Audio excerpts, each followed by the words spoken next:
Petit message important avant de commencer, les conseils et les exercices que je vais vous partager ici s'adressent aux enfants qui ne présentent pas de troubles psychologiques, neurologiques, cognitifs ou moteurs spécifiques. Chaque enfant évolue à son propre rythme et certains peuvent avoir des besoins particuliers nécessitant un accompagnement adapté. Si vous avez des doutes sur le développement de votre enfant, n'hésitez pas à consulter un professionnel pour un soutien personnalisé.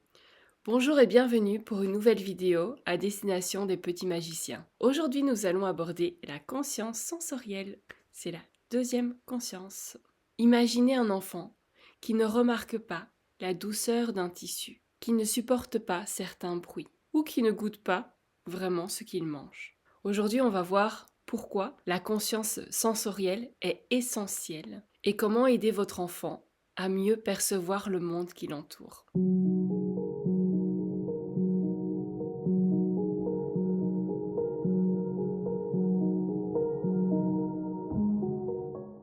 Alors, qu'est-ce que la conscience sensorielle? La conscience sensorielle, c'est la capacité de percevoir, interpréter et répondre aux stimuli du monde extérieur grâce à nos sens. Elle influence la manière dont un enfant interagit avec son environnement et ses émotions. Quels sont les signes d'un manque de conscience sensorielle? On va retrouver l'hypersensibilité ou l'hyposensibilité face à certains stimuli, soit une sensation exacerbée ou une absence de réaction au bruit, aux lumières, aux textures, aux odeurs. Une difficulté à identifier ou à différencier des sensations, par exemple une incapacité à reconnaître la température, certains goûts ou des différences de texture. Des réactions émotionnelles assez fortes face à certaines sensations. Par exemple, de l'agacement face à certains tissus, de la frustration face à certains bruits excessivement forts, ou bien encore un évitement du contact physique. Quels sont les bénéfices d'une conscience sensorielle développée? Ils vont développer une meilleure régulation émotionnelle grâce à une meilleure compréhension des stimuli. Ils vont pouvoir explorer leur environnement et apprendre plus facilement en étant plus à l'aise dans leur environnement. Ils vont développer davantage de plaisir et de présence dans les expériences sensorielles quotidiennes. Comment encourager le développement de cette conscience sensorielle? En utilisant les jeux sensoriels, par exemple des bacs de texture, la peinture avec les doigts, ou bien de goûter des aliments à l'aveugle. Donc vous bandez les yeux et puis vous faites goûter à votre enfant certains aliments afin qu'il puisse se concentrer sur le goût et la texture. Vous pouvez varier les explorations sensorielles, comme jouer avec les sons, les odeurs et les contrastes visuels. Et vous pouvez l'aider à développer sa pleine conscience sensorielle, en l'encourageant à décrire ce qu'il ressent. Voici 3 exercices pour aider votre enfant à développer sa conscience sensorielle. L'exercice numéro 1, le parcours des textures. Vous allez lui faire toucher différentes surfaces et lui demander de les décrire. Exercice numéro 2, les sons cachés. Vous allez leur faire deviner des sons sans leur montrer leur source. Exercice numéro 3, la dégustation mystère. Vous allez leur demander de fermer les yeux et de goûter ce que vous allez leur proposer. Ainsi, ils pourront deviner les différentes saveurs. Développer la conscience sensorielle, c'est enrichir sa perception du monde. Essayez ces exercices et dites-moi en commentaire vos impressions et surtout celles de vos enfants. Restez bien jusqu'à la fin car il y aura un petit bonus. Notre vie sensorielle ne se limite pas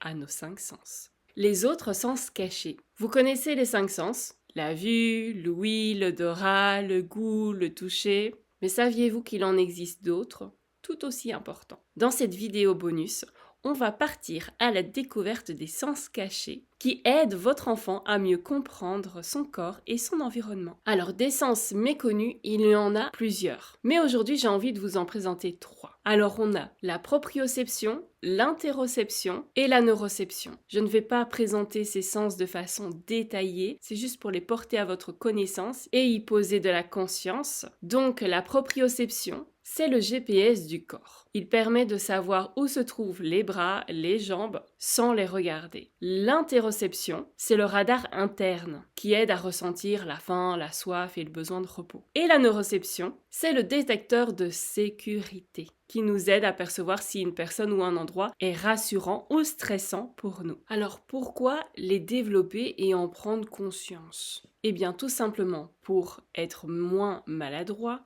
pour développer plus d'aisance dans ses mouvements, pour une meilleure gestion de ses émotions et du stress, pour être plus autonome et avoir plus confiance en soi, et pour renforcer le lien corps et esprit.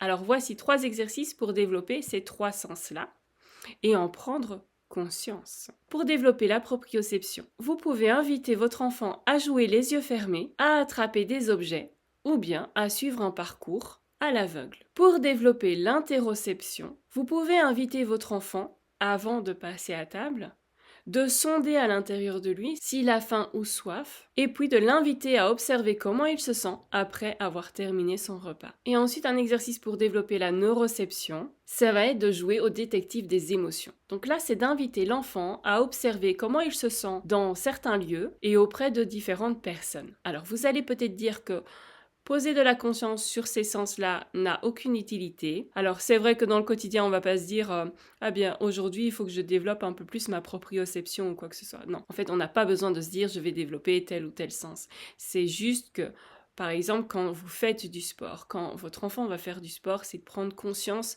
par exemple, des tensions qu'il ressent dans son corps. À quel endroit? Comment est cette douleur? Où est-elle localisée?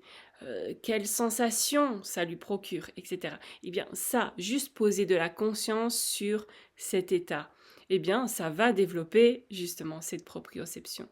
Et on est tellement nombreux à ne pas avoir développé cette réelle écoute de la faim, de la soif, de cette fatigue. Vous savez, quand on dit à son enfant mets ton manteau, mets un pull parce que dehors il fait froid, alors que l'enfant il n'a pas envie de porter de manteau ou de mettre un pull. Et donc ça va être de lui faire confiance, mais peut-être de sortir avec un pull supplémentaire ou un manteau ou sa veste pour pouvoir l'avoir et lui donner au cas où il ressente cette sensation de froid.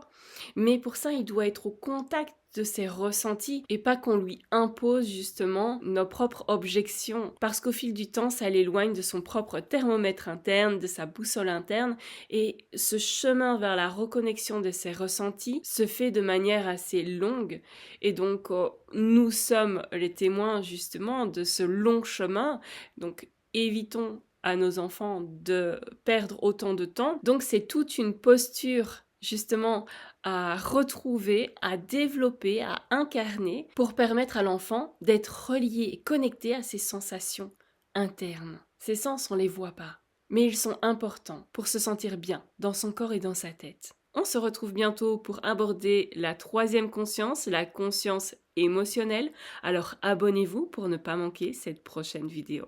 À bientôt.